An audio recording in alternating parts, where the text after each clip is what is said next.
नमस्कार। आज हमारे सामने जो जानकारी है वो पहली नज़र में किसी जनरल स्टडीज के प्रैक्टिस सेट जैसी लगती है। हाँ बिल्कुल।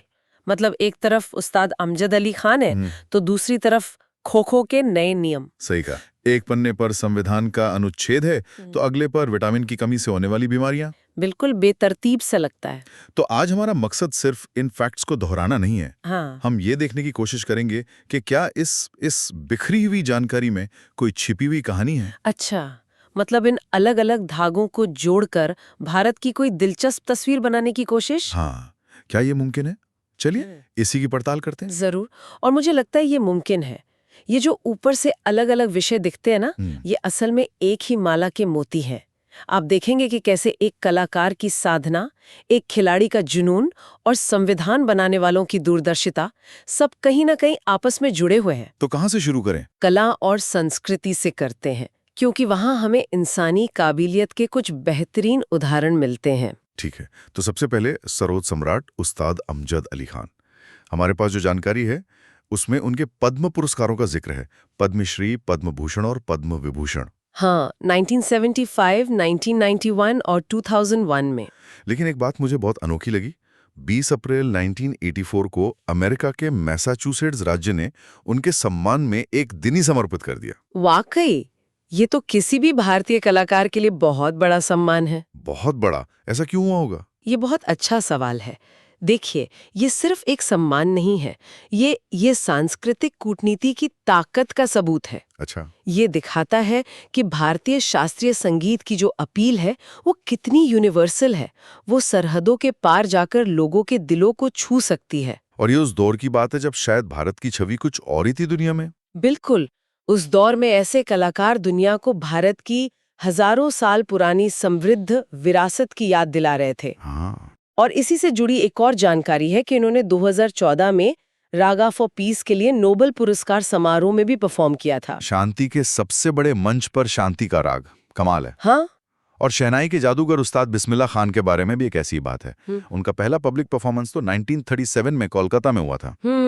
लेकिन जो बात हैरान करती है वो ये है कि ईरान में एक ऑडिटोरियम का नाम उनके नाम पर रखा गया है। फिर वही बात है ना, एक भारतीय संगीतकार का सम्मान एक ऐसे देश में जिसकी संस्कृति बिल्कुल अलग है। बिल्कुल। और अब एक ऐसी हस्ती की बात करते हैं जिन्होंने सिर्फ कला का प्रदर्शन नहीं किया, बल्कि उसे एक नया सम्मान और एक नया घर दिया। रुक्मिणी देवी अलुंडेल। हाँ, भरतनाट्यम की एक महान प्रतिपादक। उन्हें पद्म भूषण और संगीत नाटक अकादमी पुरस्कार तो मिले, लेकिन उनका सबसे बड़ा काम शायद 1936 में कला क्षेत्र की स्थापना करना था। उस जमाने में ये बहुत बड़ी बात रही होगी। बहुत बड़ी। उस जमाने में नृत्य को, खासकर भरतनाट्यम को, शरीफ घरों की कला नहीं माना जाता था। उन्होंने सोच को तोड़ा। कला क्षेत्र के जरिए उन्होंने डांस को एक सम्मानजनक अकादमिक विषय बनाया। ये एक सामाजिक क्रांति से कम नहीं था। संगीत की दुनिया से एक और दिलचस्प बात है आर.डी. बर्मन के बारे में। यहाँ एक आम गलतफहमी दूर की गई है। क्या? कई लोग उन्हें मद्रास का मोजार्ट समझते हैं, पर यह उपाधि तो ए.आर. रहमान के लिए इस्तेमाल होती है। अच्छा, ये तो मुझे भी नहीं पता था। और दूसरी बात, उन्हें कई लोग सितार वादक समझते थे, जबकि वो एक शानदार संगीतकार और डायरेक्टर थे। तो मतलब पॉपुलर कल्चर में कैसी चीजें मिक्स हो जाती हैं। सही बात है। और इसी से जुड़ी एक और मजेदार लिस्ट है, कुछ मशहूर गायकों के असली नामों की। हाँ, मैंने भी देखी। कुमार सानू का असली नाम केदारनाथ भट्टाचार्य है। लेकिन उनके नाम के साथ जो रिकॉर्ड जुड़ा है वो तो हैरान करने वाला है। एक दिन में 28 गाने रिकॉर्ड करना। एक दिन में 28 गाने। ये तो किसी फैक्ट्री की प्रोडक्शन लाइन जैसा लगता है ना? क्या इससे गानों की क्वालिटी पे असर नहीं पड़ता होगा, या ये उनकी असाधारण प्रतिभा का सबूत है? मेरे ख्याल से ये दोनों का मिश्रण है। उस दौर में संगीत उद्योग की मांगे बहुत ज्यादा थीं और कुमार सानू जैसे गायकों में वो काबिलियत थी कि उस दबाव में भी बेहतरीन प्रदर्शन कर सकें। इसी तरह गुलजार साहब का असली नाम संपूर्ण सिंह कालरा है। कितनी दिलचस्प बात है ना कि ये कलाकार अपनी कला के लिए एक नया व्यक्तित्व, एक नया नाम गढ़ते हैं। शायद संपूर्ण सिंह कालरा की कविताएं गुलजार की शायरी से कुछ अलग होती हो सकता है। हमारे पास देशभक्ति गीतों की एक लिस्ट भी है, ए मेरे वतन के लोगों से लेकर ऑस्कर विजेता जय हो तक। और फिर 2023 के ऑस्कर विजेता नाटू नाटू का भी जिक्र है। हाँ, और इन गानों में एक विकास भी दिखता है। ए मेरे वतन के लोगों एक राष्ट्र को इमोशनली जोड़ने वाला गीत था। बिल्कुल। वहीं जय हो और नाटू नाटू एक ऐसे भारत का जश्न मनाते हैं जो आत्मविश्वास से भरा है और दुनिया के मंच पर अपनी छाप छोड़ रहा है। संगीत वही है, लेकिन उसकी जो अभिव्यक्ति है वो बदल गई है। तो कला में हमने अनुशासन की ऊंचाइयों को देखा, क्या यही समर्पण हमें खेल के मैदान पर भी दिखता है? चलिए अब मंच से मैदान की ओर चलते हैं। ठीक है। यहाँ अल्टीमेट खो-खो लीग की बात हो रही है।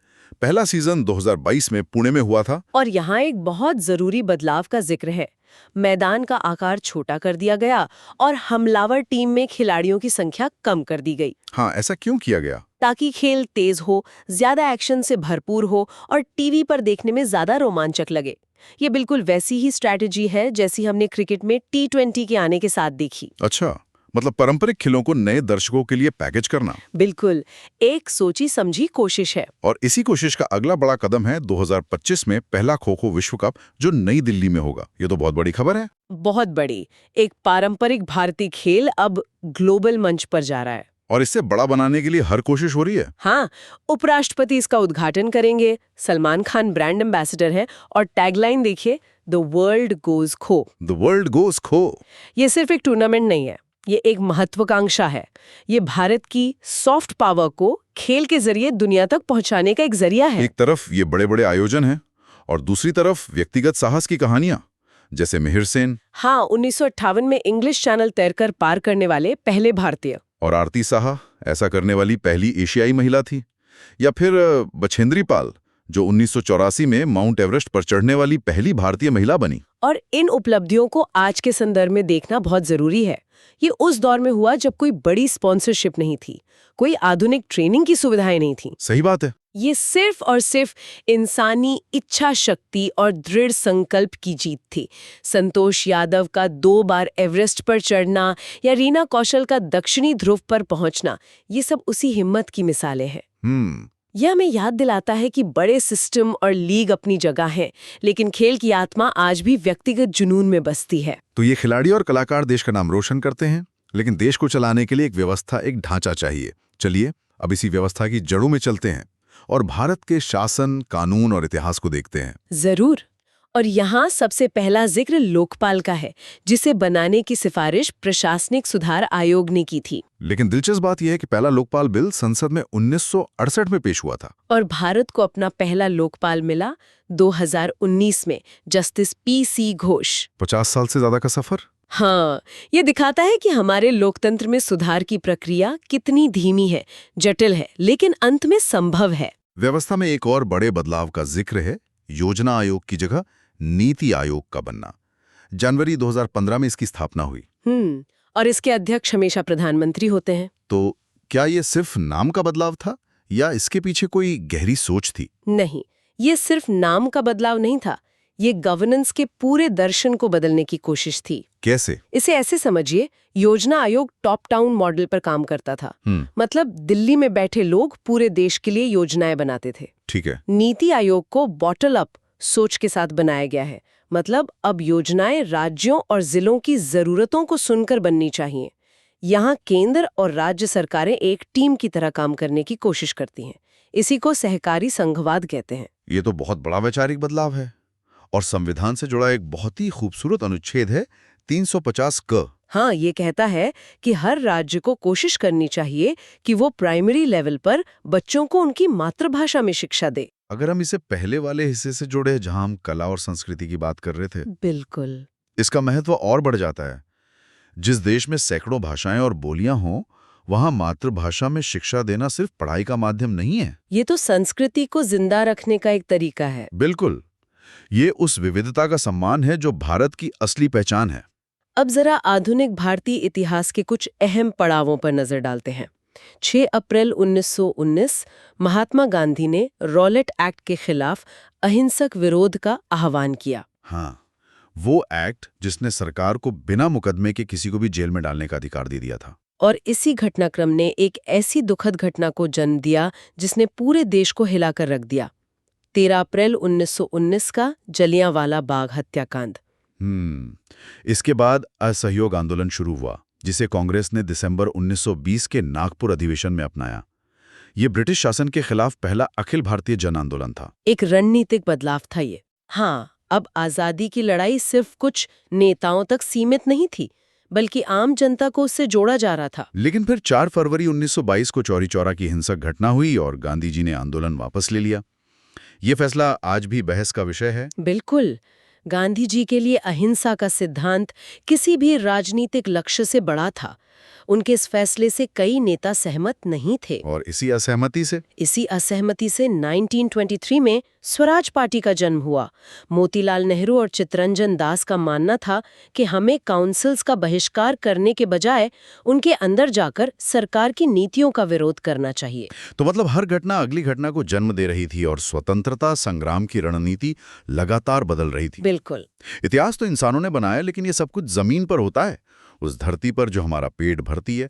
चलिए अब कृषि और पर्यावरण से जुड़ी कुछ बातों पर आते हैं। यहाँ एक बहुत दिलचस्प शब्द है, रिले क्रॉपिंग। ये भारतीय किसानों की पारंपरिक सूझबूझ का एक बेहतरीन उदाहरण है। इसका मतलब क्या है? इसका मतलब है एक फसल के कटने से ठीक पहले खेत में दूसरी फसल बो देना।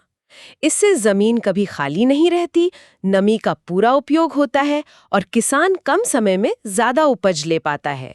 ये तो प्रकृति के साथ तालमेल बिठाकर चलने की कला है। सही कहा। और वैश्विक स्तर पर देखें तो हमारे स्रोत बताते हैं कि भारत प्याज, दूध, आम और जूट जैसी कई चीजों के उत्पादन में दुनिया में पहले नंबर पर है। ये आंकड़े सिर्फ नंबर नहीं है, ये हमारी खाद्य सुरक्षा और करोड़ों लोगों की रोजी रोटी की गारंटी है। पर्यावरण से जुड़ी एक जानकारी थोड़ी चौंकाने वाली है। पारिस्थितिकी तंत्र यानी इकोसिस्टम की उत्पादकता का घटता हुआ क्रम है। मैंग्रोव, फिर घास का मैदान, फिर झील और सबसे आखिर में सागर। हाँ, ये थोड़ा अजीब लगता है ना? मुझे तो लगता था कि विशाल महासागर सबसे ज्यादा उत्पादक होंगे। यही तो बात है। इससे हमें एक बहुत बड़ी सीख मिलती है।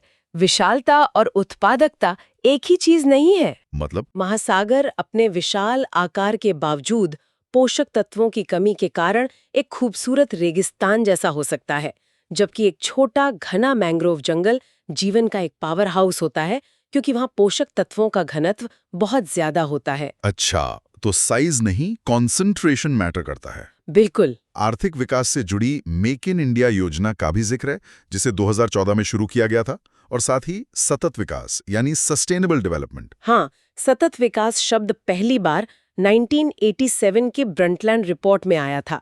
इसकी परिभाषा आज भी उतनी ही प्रासंगिक है। क्या है वो परिभाषा, सरल भाषा में? सरल भाषा में इसका मतलब है हम अपनी जरूरतें पूरी करें पर अपने बच्चों का हक मारे बिना। वाह। यानी ऐसा विकास जो पर्यावरण को नष्ट न करे और आने वाली पीढ़ियों के लिए भी संसाधन बचा कर रखे। संयुक्त राष्ट्र के जो 17 सस्टेनेबल डेवलपमेंट गोल्स हैं, वो इसी सोच को हकीकत में बदलने का एक वैश्विक रोड मैप है। तो ये तो हुए मानवता के बड़े लक्ष्य, लेकिन हमारी दुनिया कुछ बहुत ही बुनियादी वैज्ञानिक सिद्धांतों पर भी चलती है। हाँ। तो आखिर में विज्ञान के कुछ रोचक तथ्य। हाँ। पहला सवाल, मैकेनिकल एनर्जी को इलेक्ट्रिकल एनर्जी में बदलने के लिए किस उपकरण का उपयोग होता है? जवाब है डायनेमो। और रसायन विज्ञान से एक तथ्य है कि इथेन मतलब इथाइन एक असंतृप्त हाइड्रोकार्बन है, जिसमें कार्बन परमाणुओं के बीच एक ट्रिपल बॉन्ड होता है। अब ये सुनने में बहुत एकेडमिक लगता है। हाँ, इसका आम इंसान के लिए क्या मतलब है? इसका मतलब बहुत बड़ा है। यही ट्रिपल बॉन्ड इसे वेल्डिंग में इस्तेमाल होने वाली गैस एसिटिलीन के तौर पर इतना शक्तिशाली बनाता है। अच्छा। जब ये जलता है तो ये बॉन्ड टूटकर बहुत ज्यादा ऊर्जा छोड़ता है, जो स्टील जैसी मजबूत धातु को भी पिघला सकती है। तो ये सिर्फ एक केमिकल स्ट्रक्चर नहीं है, ये एक छोटी सी ऊर्जा का खजाना है। वाह, अब समझ आया। और आखिर में विटामिन। यहाँ बताया गया है कि विटामिन ए, डी, ई और के वसा यानी फैट में घुलनशील हैं, जबकि विटामिन बी और सी पानी में घुलनशील है। और इसका हमारे रोजमर्रा के जीवन पर सीधा असर पड़ता है। कैसे? जो विटामिन पानी में घुलते हैं वे शरीर में जमा नहीं हो पाते और पेशाब के रास्ते बाहर निकल जाते हैं। इसलिए हमें विटामिन बी और सी रोजाना अपने भोजन में चाहिए। और जो फैट में घुलते हैं? वो हमारे शरीर के फैट टिश्यू में जमा हो सकते हैं।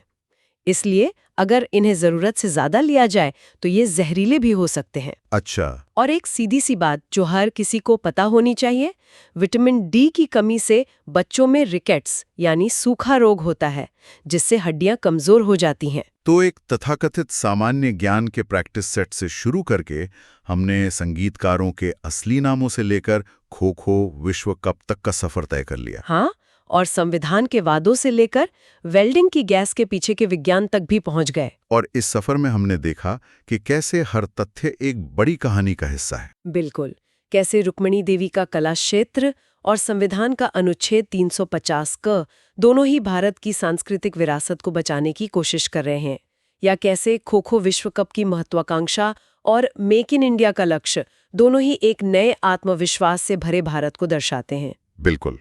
और आज की इस चर्चा को खत्म करने के लिए एक विचार हमारे सुनने वालों के लिए छोड़ जाते हैं। इन स्रोतों में हमने दो तरह की उत्कृष्टता देखी। एक तरफ कुमार सानू है जो एक दिन में 28 गाने रिकॉर्ड करते हैं। ये गति, निरंतरता और दबाव में प्रदर्शन करने की क्षमता का शिखर है।